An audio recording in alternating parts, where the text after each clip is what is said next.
airport, school, college, wherever you are, all you need to do is flip your phone open, fire the app, and book a ride. Isn't that so?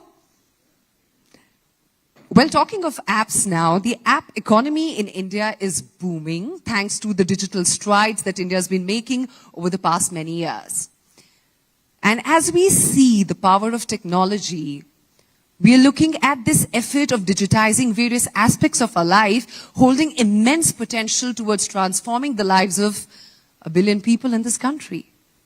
So we're going to be taking a deep look at that today, the transformational journey of India, and the immense potential and the opportunities that lie ahead of us.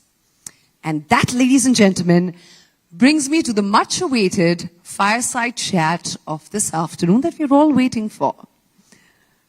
Well, it's not every day that you get to see the visionary behind the digital public infrastructure in India in a very special conversation with a man who is responsible for the business of Uber in more than 70 countries in the world.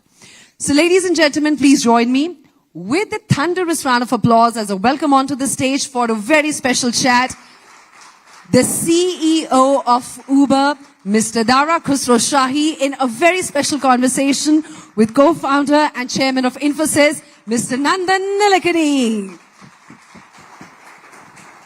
Thank you very much. Very warm welcome to you. All yours, sir.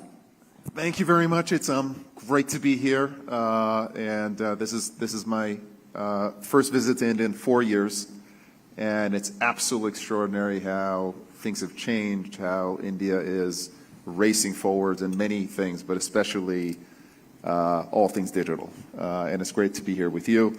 I thought just we could start the conversation. Actually, we were sharing some stories backstage.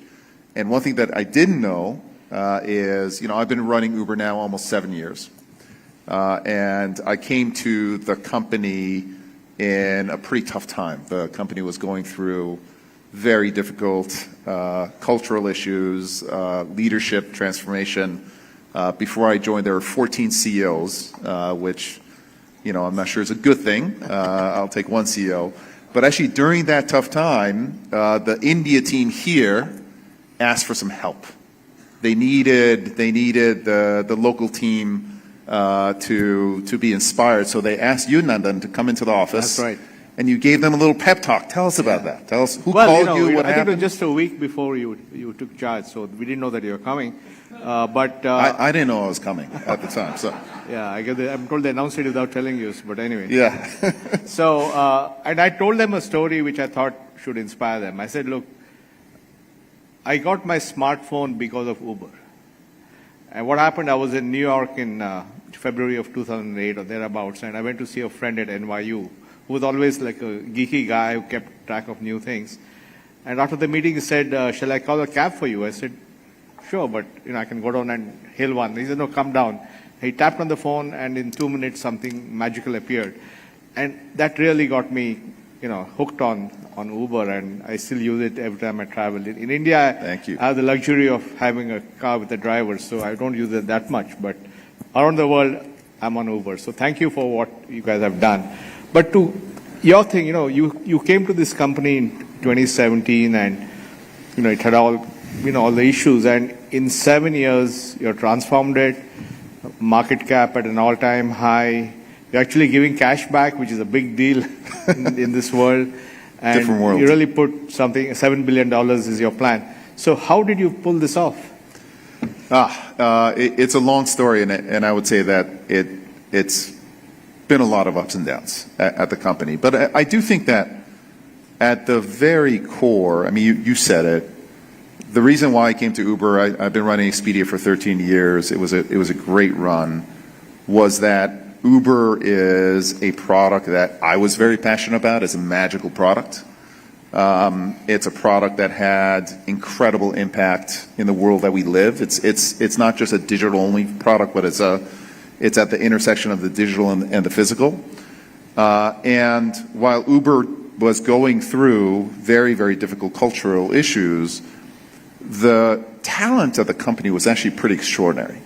Travis, who was a founder, and I know there are a lot of founders here, listen, he had his strengths and weaknesses. And he had to push very, very hard to establish Uber in a world where I think a lot of the incumbents didn't want Uber to exist, right? And that went too far sometimes. But one of his strengths was he identified and hired great talent. And so for me coming in, it was actually pretty extraordinary, which was the public perception of Uber versus internal, who was here at the company. It was very different. It was a group of people who were incredibly passionate about the company, wanted to change the world, wanted to bring this digital transformation of movement to everybody.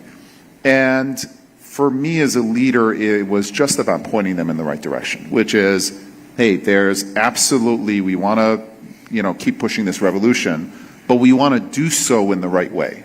And sometimes in order to speed up, you have to slow down. Okay. You have to make sure that you have safety to the core when you're bringing on drivers and earners onto the platform. You have to think about the environment in terms of the effect of transportation on the environment, et cetera. And I think that my coming in, telling the company to slow down, think about all of our constituencies, because in some ways, yes, Uber is a private company, but it's also a public good. And listening to all the constituencies before you go, that really then allowed me to take this unbelievable talent base and point them in the right direction. And the rest is theirs, Now, we had to make a lot of painful decisions. We had to learn how to be a profitable company. There are certain details there. But I think the company now is in better shape than it ever has been. But it came because the talent base that I got to work with was extraordinary in the very first place. Fantastic. It was really fun. I'm curious, I've been here this morning and I'm getting a brief on our business, et cetera, which I always do, but one of the unique elements of India is this digital public infrastructure that has been built, but continues to be built on top of. You are credited with being the architect of DPI and all of the components there. Can you talk a little bit about, because this is something that it's unique to India.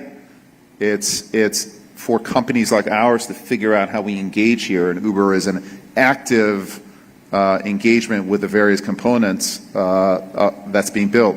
But tell me a little bit about the why, how'd you come up with the idea, and where do you see those building blocks going forward? Sure. Well, actually, it began 15 years back, and I had opportunity to. I was invited by the government to join, to give every Indian an ID, a unique ID, which itself was a fairly, quite a path-breaking idea way back in 2009. And so I said, let's do it. So I had a nice corner office overlooking a golf course in Bangalore, over 100,000 employees, and I suddenly got this feeling that let me go and do something. So I quit my job in Infosys, joined the government, employee number one of a startup. And if anything more difficult than a startup, it's a startup inside a government. So I had to put the team together, get the budget. It was like crazy stuff. And but I think, and I also I said we're going to give 600 million IDs before I step down, which wow. Everybody said you're crazy to make commitments like that. But I needed a unifying goal for everyone.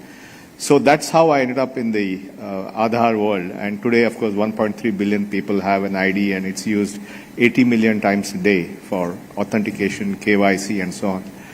And then we also we said, what are the use cases of this ID which make it compelling? And it had to be a digital ID, so it's it's ID on the online ID.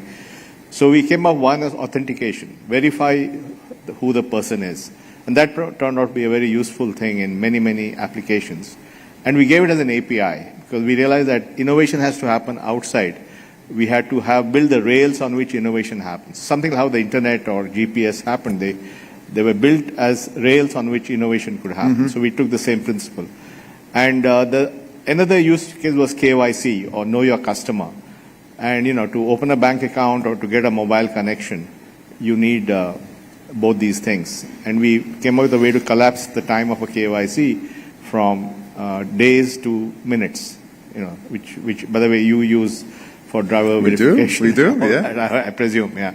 So then the big thing happened was when Prime Minister Modi came in, he went on a massive financial inclusion journey with the Jandan Yojana program. So they used Aadhaar KYC to open hundreds and millions of bank accounts. And Mukesh Ambani came with Reliance Jio, and he used Aadhaar KYC to get hundreds of millions of customers. Suddenly you had a situation where everybody had an ID, everybody had a bank account, everybody had a mobile phone. And these are the three basic tools that people could use. And then over the last 10 years, there have been layers and layers of stuff built on that, UPI and FASTag and all that. And it's all coming together. And as you rightly said, we feel we're only halfway on the journey. There's still stuff coming down the pike. And I think at the end of this, it'll be really quite something to see. But it's a very unusual approach for a government or government-sponsored entity to build out these open protocols. So was the government not that focused, so you got to do whatever the heck you wanted? Or was there convincing? Because it is a very unusual approach that India's taken. Well, no, look at it this way. The internet was funded by the U.S. government. Yeah. GPS was funded by the U.S. government.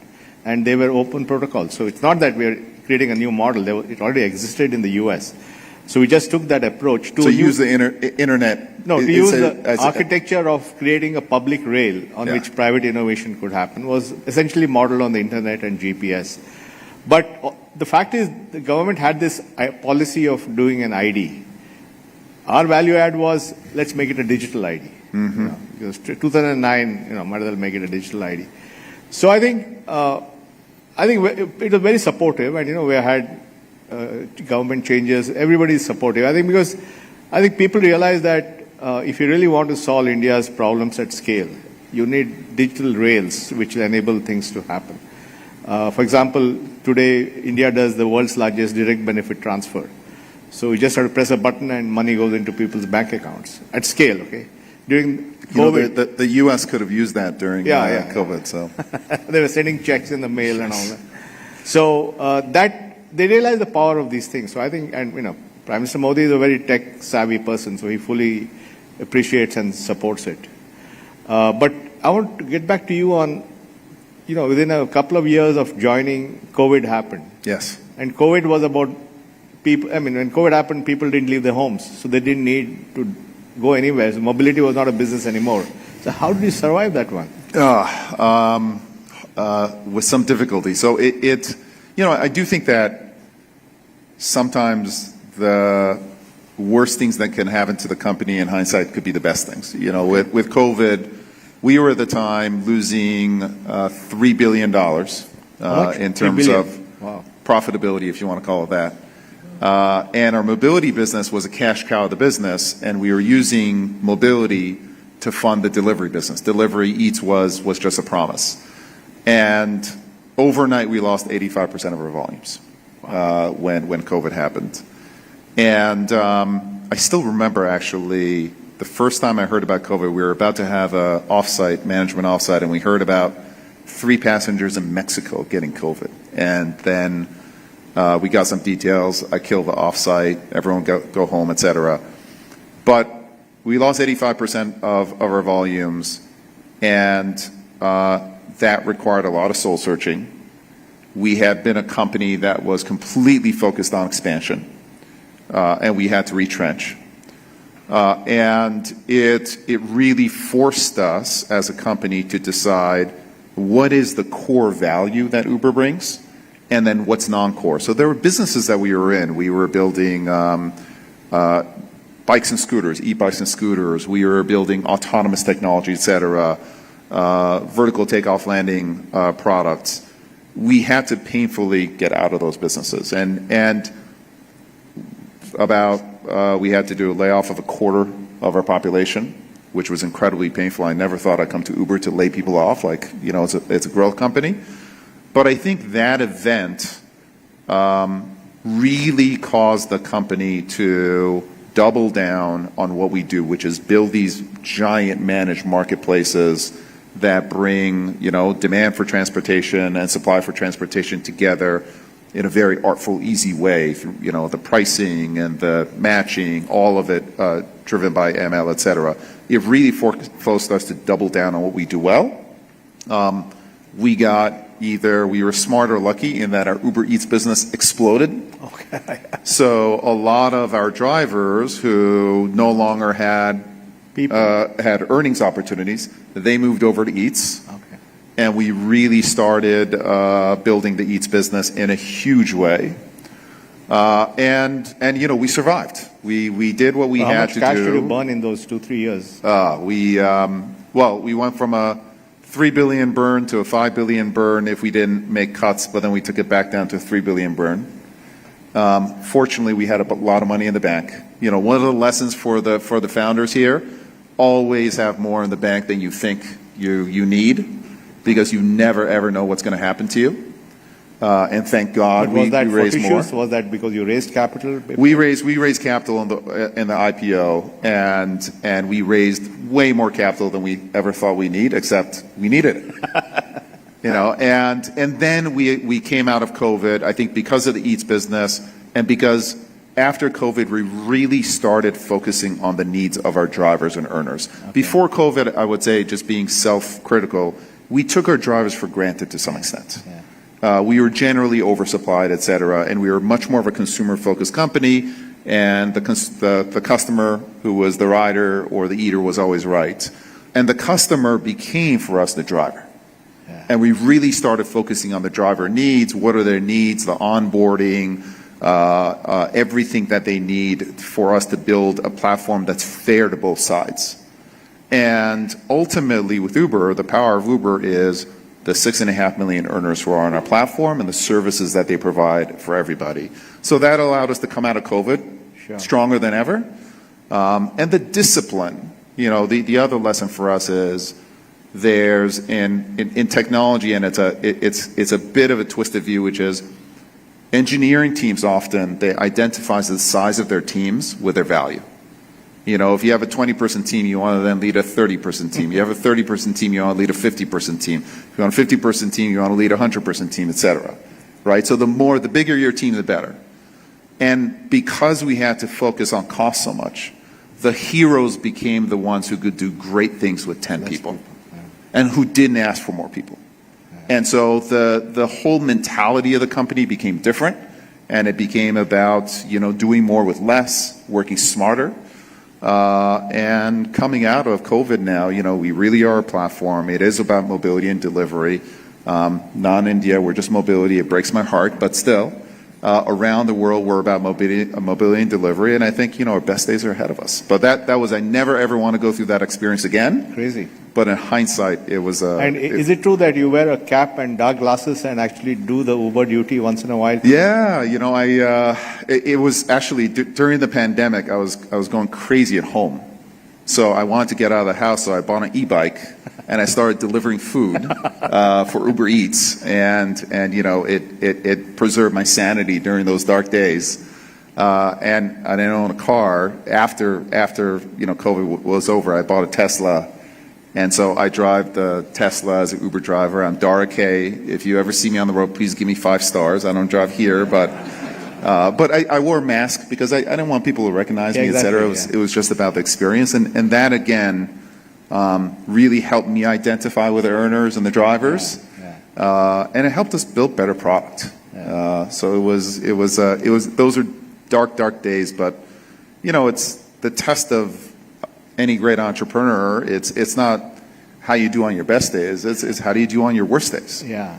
The best are the ones who they fight through the worst days, so that when the good day comes, it's easy to succeed during the good days. And do you feel that driver loyalty happened with all the things you did? I think we have to earn driver loyalty every day, every single minute. Wow. But I think that our drivers saw us as a platform that was dependable for them, that listened to them, and was fair. But every single day, the nature of the earner economy and flexible earnings is you have to re-earn that loyalty every single day. And it's about making money, and it's about making money in a fair way where the ecosystem is an ecosystem that makes sense for everybody. That's great. Now, tell me a little bit about, coming back to DPI and the ecosystem that we're trying to build in India. As a private company, we've got size, we've got scale. We, to some extent, have built our own, called it private protocols. The demand and the supply and the managed marketplace that we've built at Uber. How do you think private companies should think about engaging in the digital infrastructure and the open protocols that are being built here? How do you, especially, I can see especially smaller players wanting to engage in the ecosystem because, if you got demand, it can bring free supply, et cetera. But for the larger players, the Ubers, the Googles, the Facebooks, et cetera, how do you think we should look at engaging in this in this ecosystem, and how do you build? Ultimately, we want to do public good, but we're private companies that have to earn capital. Yeah. How should we look at this opportunity? No, I think DPI has been built for enabling innovation, whether it's large players or whether it's startups. So we make sure that it's a level playing field for everyone to use. But it varies from company to company because of their business, right? So if you look at Google, Google's very successful product is Google Pay, which is among the top 2 products on UPI, and they've done an amazing job with that. So they embraced it and they built this, and in fact, they've been talking about it in other parts of the world because they found it so useful. Specifically for Uber, I think there are 3 or 4 things. One is, of course, payments. I think if you remember in the early days, it was all cash on delivery and people fumbling around cash. Then you give the cash to the driver, then he has to give it to you. Now it's all UPI based. And so I think a significant part of the payments today, I assume, are UPI based. And then you can also, with UPI Lite, you have a single factor authentication below 500 rupees. So you can just walk out and the payment happens. And you can set up an auto instruction, so that you don't have to do it every time. You just set up saying every time my Uber payment is below 1,000 rupees, do an auto debit. So the whole host of things which I think has made life easier on the payment side. Similarly, driver verification. I think the fact that you have an Aadhaar KYC, DigiLocker, which is another great product built by the government, keeps documents of the drivers, verified documents like your driver's license, vehicle registration. So dramatically reduces the cost of verification of credentials, both of your driver as well as the vehicle which is driving. That's huge use case. Huge. Then you're talking about this intercity service. All our highways have FASTag, so you can, instead of waiting for a long time at the toll gate, you just drive through and debits the account. So FASTag is another big productivity benefit for Uber. So when I look at all this stuff, I think tomorrow when the AI comes, AI in Indian languages, then your drivers can get all the instructions in the Indian language, or the language of their choice. So I think everything in the stack of India is actually valuable for different players for different benefits. And then, of course, there's the ONDC framework where, as an incumbent, you may decide not to be on ONDC because of other reasons. But if you want to do adjacencies, you want to get back into Uber Eats, I wish you should. I don't know why you're not doing that, right? I'll talk to my board about your advice. Thank you. So get back into Uber Eats. And I think, in general, even grocery delivery, I think the whole delivery system is waiting for someone to crack it at scale and speed, which you guys know so well. So there are a ton of things. You can use what's already there. You can do what's coming. And by the way, the ecosystem of companies that have created value around DPI runs into maybe $100 billion. Wow. So it's not, people have actually built real companies out of this. So it's very much there, and I think you guys can embrace it fully. I would say we are embracing it in various ways. One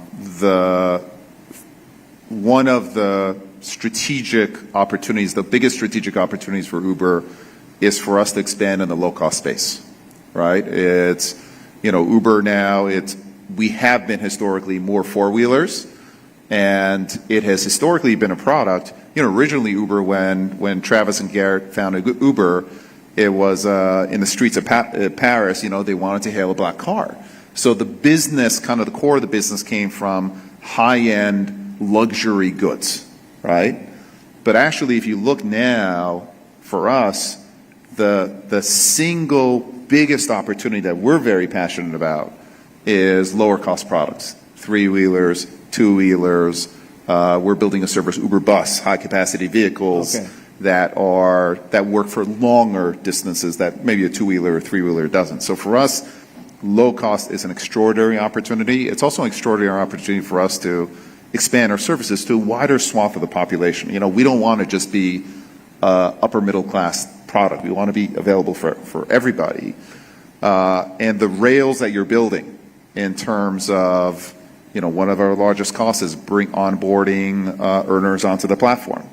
In the West, many times it'll take 2 weeks to get someone on. All of the various cases, et cetera. Here in India, we have certain circumstances where if drivers have uploaded all their documents, it can be, almost instantaneous. It can be within the day. And the faster an earner says, I want to earn flexibly on the platform, and everything is taken care of, the higher the conversion. So for us, we're very interested in these kinds of products, and the same thing in terms of payments. Having low-cost payments methods for a two-wheeler or three-wheeler, or these buses that we're looking to build, these bus services that we're looking to build, is incredibly important. Sure. Because the cost of payments can become, especially with a Visa or MasterCard in the West, is enormous. It's an enormous part of our business. So we're rooting not only for this ecosystem to thrive in India, but especially in developing countries elsewhere. If this model expands elsewhere, it'll be, I think a win for society, but also a win for Uber too, and that's a big part of my job. If you can become a global champion and evangelist for India's DPI, we'll be grateful. Yes, we will. I mean, it is. I think it's a good thing for the world, but it's also in our interest too. Sure. Frankly speaking. Dara, one of the things when you came back to Uber was you brought focus. I think they were doing everything, right? Yes. Yeah. And you systematically and ruthlessly, if I may say, trimmed all that stuff and went back to basics. I'm nicely ruthless. I'm not meanly ruthless. No, you did it nicely, I'm sure, but you did it with the clarity. So what did you said, let's get back to basics. What was your... Yeah, listen, I think it's very easy. I always tell my team, it's very easy to say, yes, let's try this, let's try that, et cetera. But to me, actually, the greatest thing as a company is when you say no to a really good idea. Tell all the founders here. No, because listen, if you say no to a really good idea, it means that the ideas that you're saying yes to are even better. Okay. So you should celebrate the no's, right? Strategy isn't just about, especially for larger companies like ours, et cetera, strategy isn't about just what you do. It's about what you say no to. Look at one of the greatest founders technology founders, Steve Jobs. He was the greatest no person. And by the way, no's hard, right? Because it's always fun to go after the next opportunity, And I would tell you, it was a learning opportunity for me, right? I had said yes to too many things.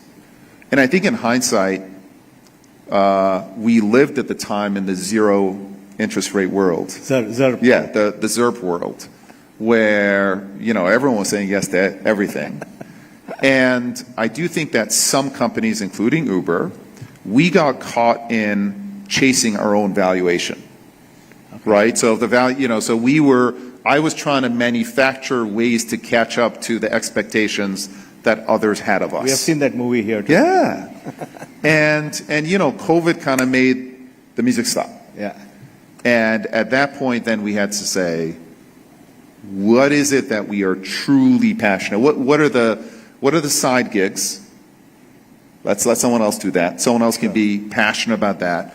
What is it? What's the core of what we do? And the core of what we do are these managed marketplaces bringing, hundreds of millions of people looking for mobility, matching them up with the 6.5 million earners, and everything that has to go with it in terms of the routing, the matching, the pricing, et cetera. And we can do that better than anyone else. And then there are some adjacencies, right? Going from mobility to delivery, going from delivery to grocery, building an advertising business on top of that, going from four-wheelers to three-wheelers to two-wheelers. So we are still quite expansionist as a company, and we are still very ambitious as a company, but the ambition should be where you're absolutely passionate, where you're going to be the best in terms of what you do. Sure. And then, of course, there'll be an ecosystem around you.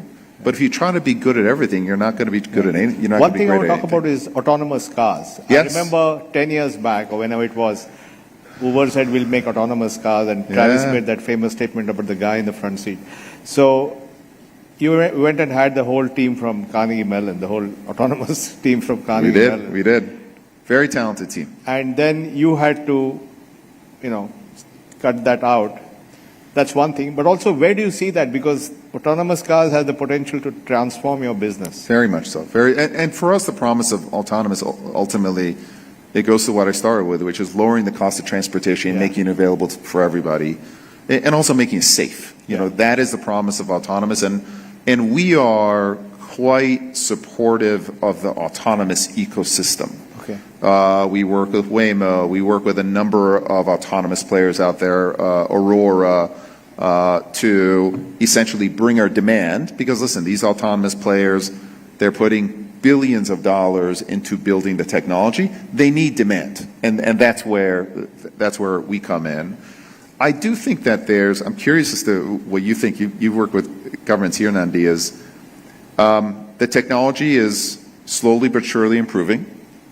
I would tell you that I believe that autonomous drivers now are better than the average human driver, but not better than every human driver. And I do think that society is quite comfortable with humans making mistakes. Humans are allowed to make mistakes all the time, We're human after all.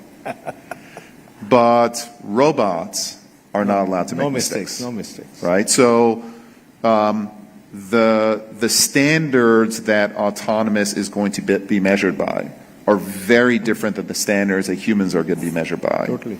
And that's both a societal challenge, and for us, when we offer a ride to you on Uber, we know that driver's safe. We know we've done a background check on that driver. There are things we know about that driver, and we're going to match you up with a good driver.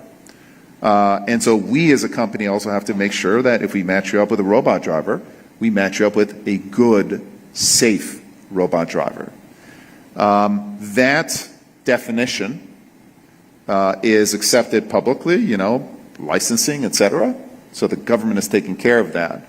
But with autonomous, the rules are still very much undetermined. I'm curious as to what you think. How do you? Because you've been involved with public, private, etc. How do you? Well, let me say that first of all, after you figure out how to make it drive in San Francisco, you need another 10 years to make it drive here, because the chaos is so much higher. The training needs of that autonomous vehicle is going to be much more. So I'm not. Extraordinary. I'll worry about it after you guys have cracked it in the US. But I agree with you. I think people have accidents all the time. And, India has 160,000 deaths per year due to automobile. Yeah. But even if there's one episode with an autonomous vehicle, it goes all over, like happened in California. Cruise, yeah. But the other thing I want to ask you is it also a threat? Because let's say if I'm Waymo or Cruise or Tesla, I can also launch a service which is only autonomous.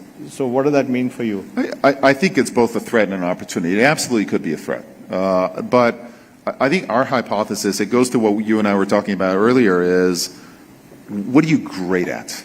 Okay. And I do think one is that anyone who builds out an autonomous service, they're just not going to have enough cars initially to provide the fulsomeness of the service.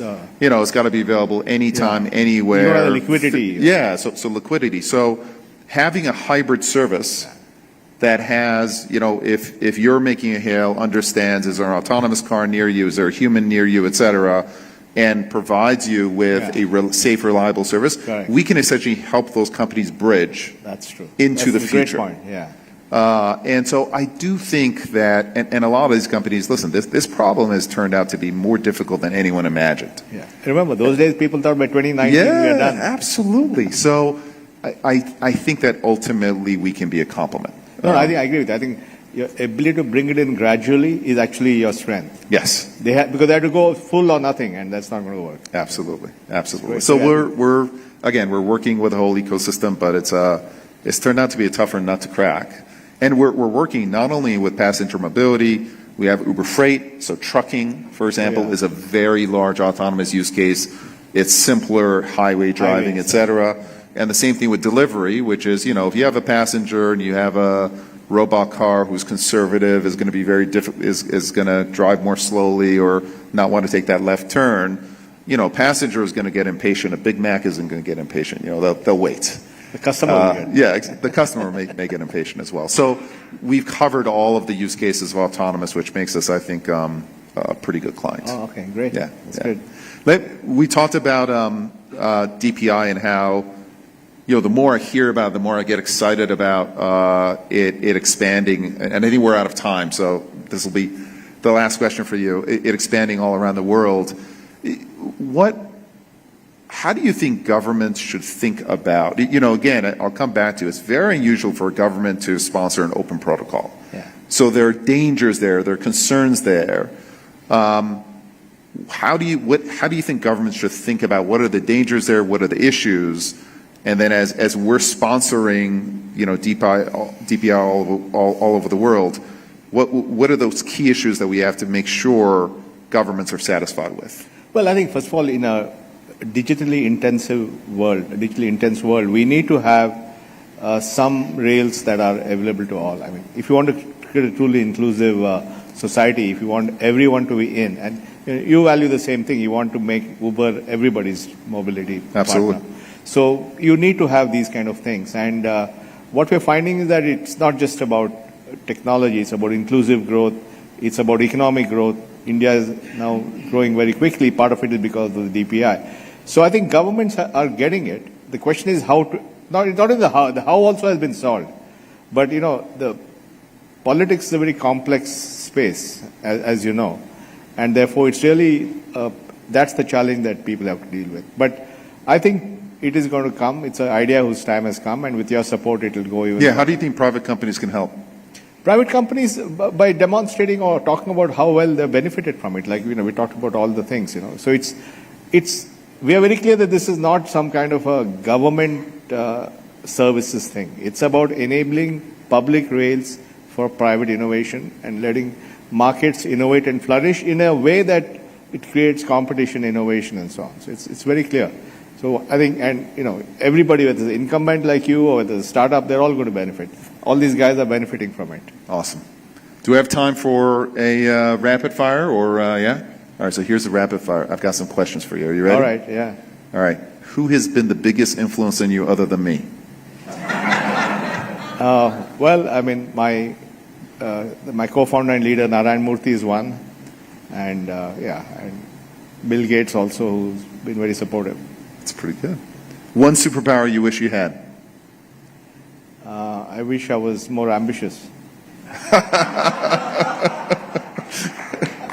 That's quite the statement, especially with this crowd. Yeah. Why are you not on any instant messaging app? I find all of them are a complete waste of time. So and if somebody wants to reach me, they can. So. Just don't build any instant messaging apps here, founders. One accomplishment that you're most proud of? I think the two big things, being part of Infosys and transforming India's private sector, and of course, contributing to Aadhaar and building India's DPI, both these things. It's awesome. People describe you in a lot of ways. Tech visionary, digital evangelist, India's chief tech strategist. Which out of these is closest to who you are? I don't know, maybe because since I actually don't do anything, probably the visionary part. I like that. I like that. And then last one. What's your favorite work day time waster? What gets you distracted? Sleep. Other than Instant messaging. Sleep. Sleep? Very good. I'll take that. Great. Excellent. I want to ask you, one person we both know is Barry Diller. Yes. You work with Barry. I know Barry with Giving Pledge. So what have you learned from Barry Diller? The most important lesson that I learned from Barry Diller is that it's the job of the leader to lead by doing the exceptional. I still remember one advice that Barry gave me is, I went through a plan with my team. I wanted to go through with a plan, and he said, Dara, I didn't hire you to be average, because I didn't want to leave my team down. And he's like, your team's recommendation is the average recommendation of all their teams. You know what's wrong. You've got to, there are times when the leader go with the team, and there are times when the leader has to be exceptional and has to go off the norm. So Barry's fearless. And when I first started working with him, I was a little fearful. Okay. All of us need a little fearlessness, all these founders over here. And he taught me to be fearless when times are tough. Great. How do you keep learning and adapting? Like I saw you in the meeting today, you're very intense. You're very curious about things. How do you do that? I love listening. I think that one of the really underrated skills, that there are all kinds of courses on presentation skills, how to present. I've never seen a skill in business school on how to listen. And I think listening is a really underrated ability. Like Great point. I take it in. I'm a sponge. So much of what I've learned in my life is based on listening to others. So we talked about autonomous cars. When do you think we'll have a world without drivers? Never. Never. Okay, that's good. Okay. And when you go in the Uber as a customer, yes, do you talk to the drivers? Oh yeah, I definitely chat them up. What do you ask them about? Usually, most drivers are immigrants like me, so I love immigrant stories. I came from Iran when I was 9 years old. Family lost everything. We rebuilt our life in the U.S. So I just ask them where they're from. And usually then they tell me their stories. A couple of minutes before I get there, I say, how's Uber going for you? Do you like it? Do you not like it? Etc. So I try to get the little bit of Uber goodness right at the end. But usually the best question is, where are you from? And do you tell them what you do? If I usually don't. Okay. Some of them recognize me. If they recognize me, I tell them who I am. Yeah. So you're an immigrant leading other immigrants. Yes. Yes. And finally, what is so exciting about Uber in India? I think that India is one of the toughest markets out there. It is, the Indian customer is so demanding and doesn't want to pay for anything. I view if Uber can make it in India, and I would say our team is really making it here. This is the best of times for Uber in India. I'm so proud of the team, but India is the gateway to the world for us. This is the toughest market to succeed in, but if we succeed in here, that sets a standard for us to succeed in so many other markets. Great. Thank you. Thank you very much. Thank you. Thank you. So good to talk to you. Thank you. Oh, I'm going to take a selfie. Hold on. Okay. I got to get this for... Yeah, can you guys say... We got to see you in the background. All right. You see us? Let's see. Yeah, okay, go see it. Say hi, everyone.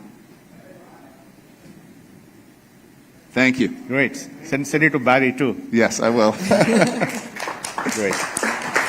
Thank you, Mr. Khosrowshahi. Thank you, Mr. Nilekani, for that. What an enriching conversation, ladies and gentlemen. Let's see them off the stage with a huge round of applause, please.